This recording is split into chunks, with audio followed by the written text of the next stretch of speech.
Magandang araw sa inyo, kapatid. Salamat sa Diyos. Narito na naman tayo para ang salita niya ay ating pag-uusapan at pag-aralan. Nais ko po na simulan ng maikling pag-uusap na naman natin patungkol sa salita ng Diyos sa isang istorya.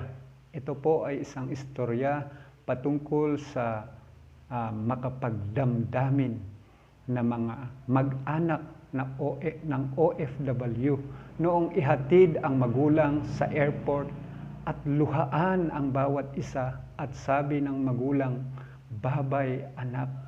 At para mapawi ang sobrang lungkot ng anak ay sinabi ng papaalis na magulang, "Huwag kang mag-alala anak, babalik din ako at may dala-dala akong chocolate at iba pang maraming pasalubong," at luhaang pinagmamasdan ang bawat isa hanggang sumakay sa eroplano. Alam niyo kapatid, yung inistorya kong saglit na yan, na katotohanan na totoong nararanasan ng mga magulang na pumupunta sa ibang bansa para magtrabaho at naiiwan ang mga anak. Parang kaparehas lang ang nangyari din kay Jesucristo nung siya ay papaalis at nalulungkot din yung kanyang mga disipulo. Na yon yung aking gustong simulan na basahin ngayon. At babasahin ko ang John 14:1-3, New King James Version. English ang aking basahin. "Let not your heart be troubled. You believe in God. Believe also in me. In my Father's house are many mansions. If it were not so, I would have not told you. I go prepare a place for you. And if I go prepare a place for you, I will come again and receive you to myself, that where I am, there you may be also."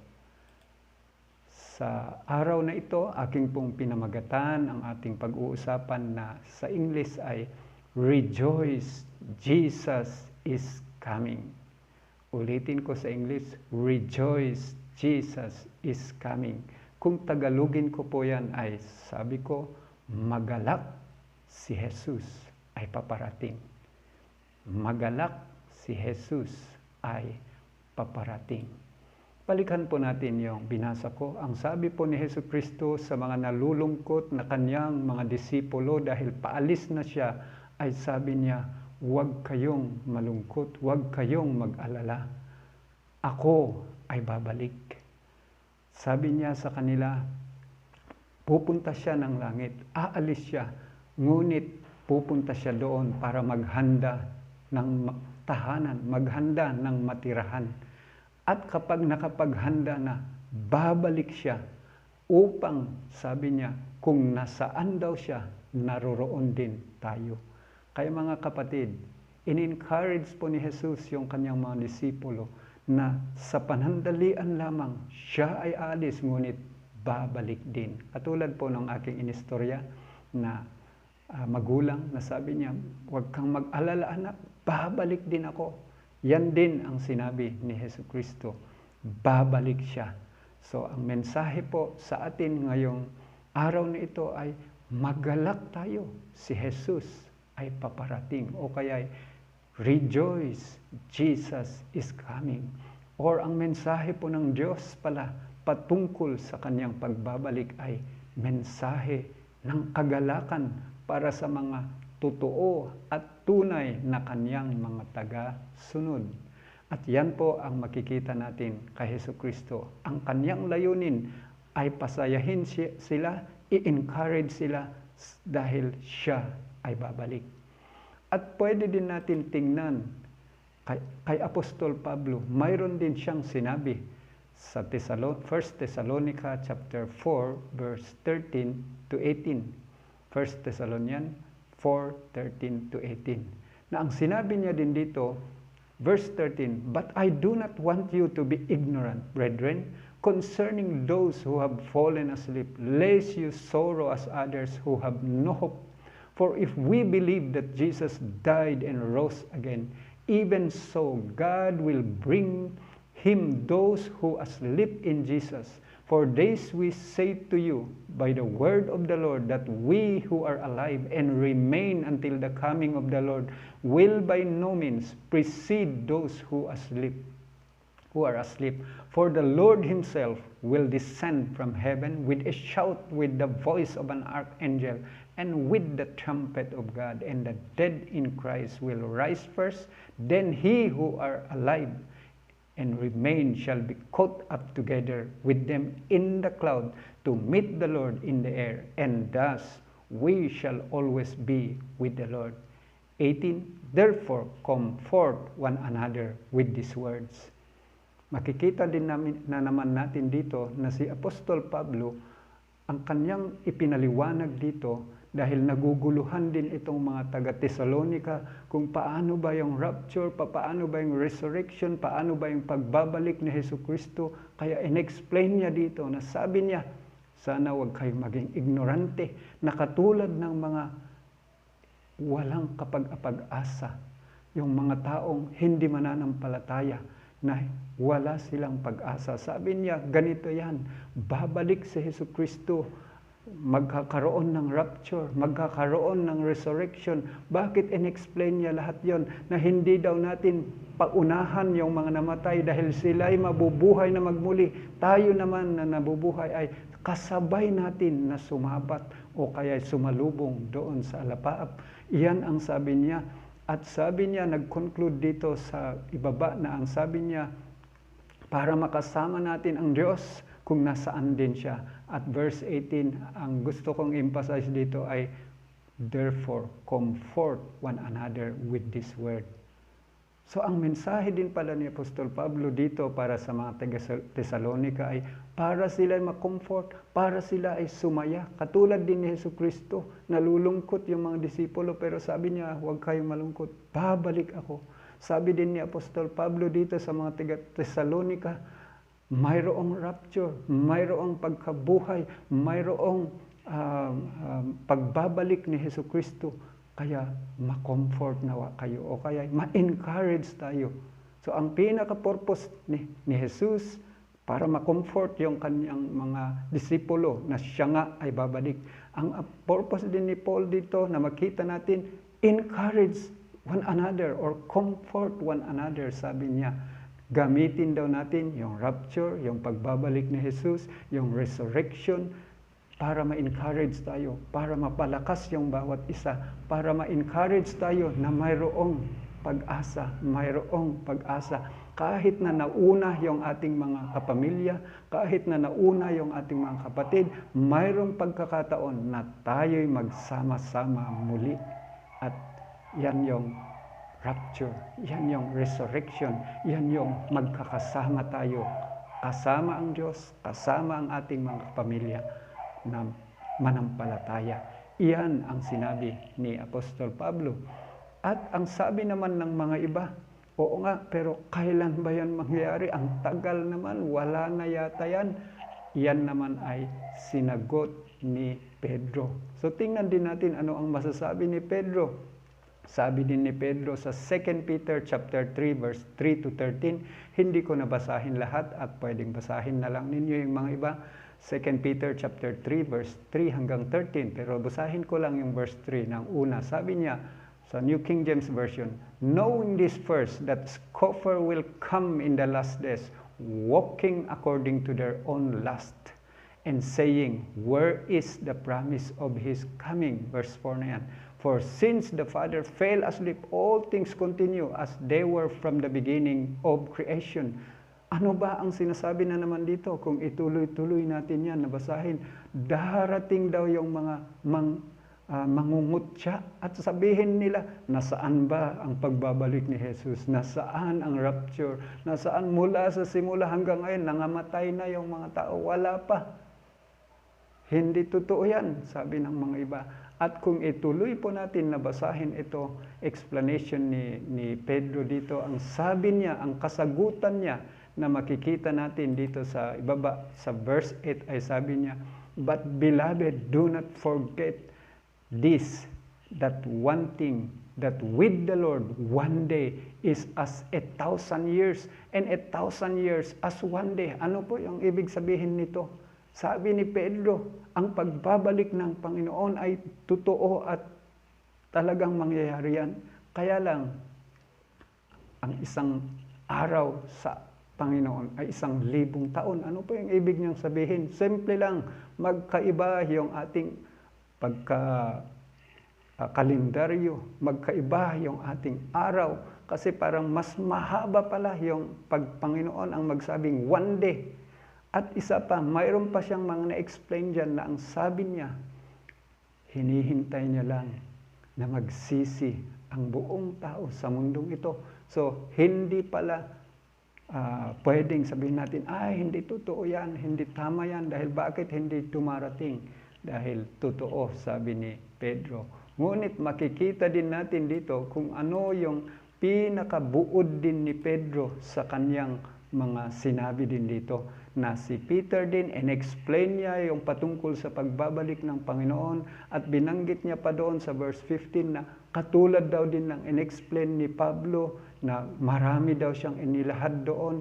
At ngayon, itong mundong ito, sabi ni Peter, ay magme-melt ito, magugunaw ito, masisira lahat ito. At paano ba tayo mamuhay? Yan, in-explain niya lahat yan sa mga verses nating binasa. At pagkatapos, gusto ko din i-end doon sa verse 13.